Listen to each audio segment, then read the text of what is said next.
Shalom saudara, pada saat ini saya akan membahas tentang pelayanan Pastor Andy Simon, seorang penyembuh atau dukun.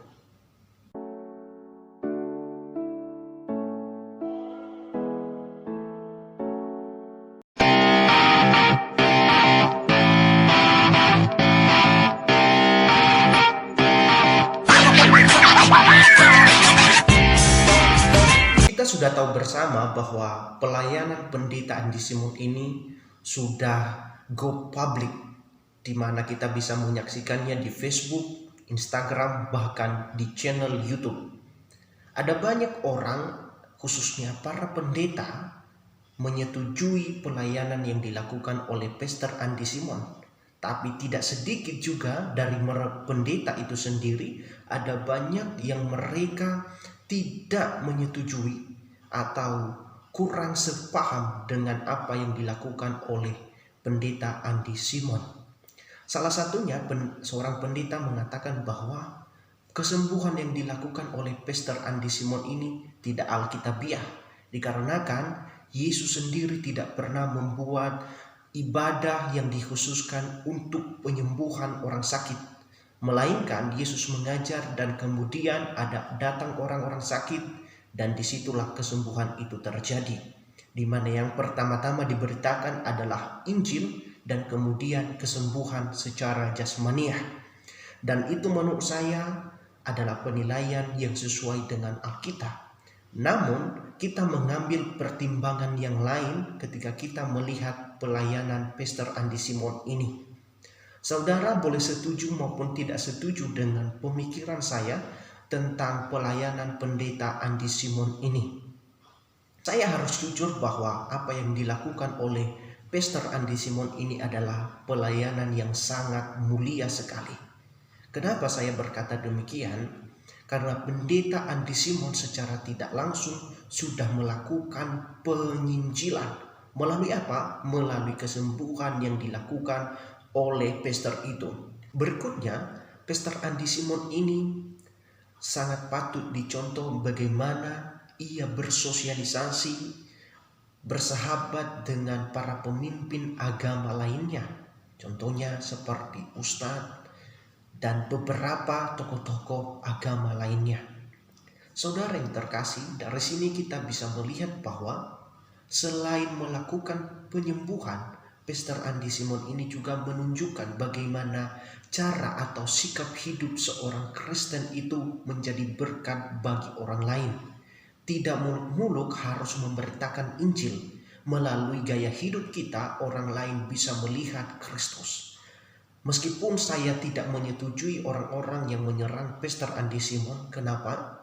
Karena di dalam pelayanan Pastor Andy Simon, dia selalu menjunjung tinggi nama Kristus. Perlu kita tahu bahwa jika kesembuhan yang dilakukan oleh beliau ini bukan dari Tuhan, maka kesembuhan yang dilakukan itu akan berhenti. Tetapi nyatanya sejak dari 2020 dan sampai saat ini di 2021, pelayanan Pastor Andy Simon ini semakin menyebar luas. Bahkan Pastor Andy Simon juga melakukan doa kesembuhan melalui online. Di sini saya tidak mempermasalahkan medianya. Yang terutama di saat kita melakukan kesembuhan ilahi adalah iman kita, iman dari doa yang melakukan kesembuhan itu dan orang yang menerima kesembuhan itu.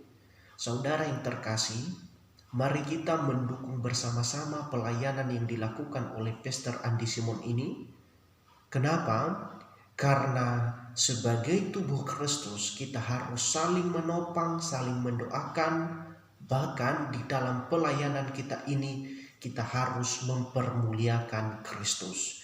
Dan bagi saudara-saudari yang tidak menyetujui tentang praktek kesembuhan yang dilakukan oleh Pastor Andy Simon, mari kita menyikapi ini dengan bijaksana supaya tidak terjadi permusuhan antara sesama orang beriman.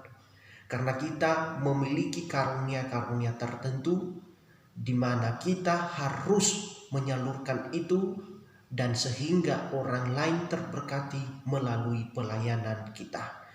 Dan kita sudah mengingat bersama bagaimana Paulus mengatakan bahwa ada orang yang dikaruniakan untuk bernubuat, berbahasa roh, menyembuhkan, menafsirkan bahasa roh, dan lain sebagainya. Untuk itu, saran saya bagi kita semuanya, pelayanan Pastor Andi Simon ini mulai hari ini kita sama-sama mendukungnya. Jangan menjadikan kita sebagai batu sandungan menghambat pelayanan beliau. Jika pelayanan ini dari Tuhan, otomatis Tuhan akan marah kepada kita. Dan Tuhan bisa saja murka terhadap apa yang kita lakukan terhadap Pastor Andi Simon ini. Karena bagaimanapun dia adalah seorang hamba Tuhan. Dan jika dia seorang hamba Tuhan yang sesuai dengan kebenaran firman Tuhan, kita akan mendapat ganjaran dari penilaian kita yang negatif terhadap beliau. Mari kita saksikan bersama bagaimana beliau ini menjadi alat kemuliaan Tuhan. Bahkan di beberapa video waktu yang lalu saya menyaksikan bahwa target dari Pastor Andi Simon ini adalah 500 subscriber. Tujuannya supaya Injil itu terdengar di mana-mana.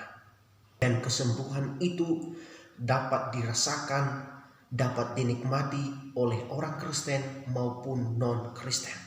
Banyak juga orang-orang yang sudah mengalami kesembuhan itu menyaksikan apa yang sudah dilakukan Tuhan di dalam kehidupannya melalui pelayanan beliau.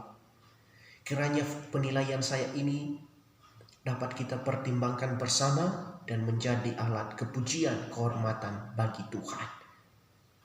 Amin.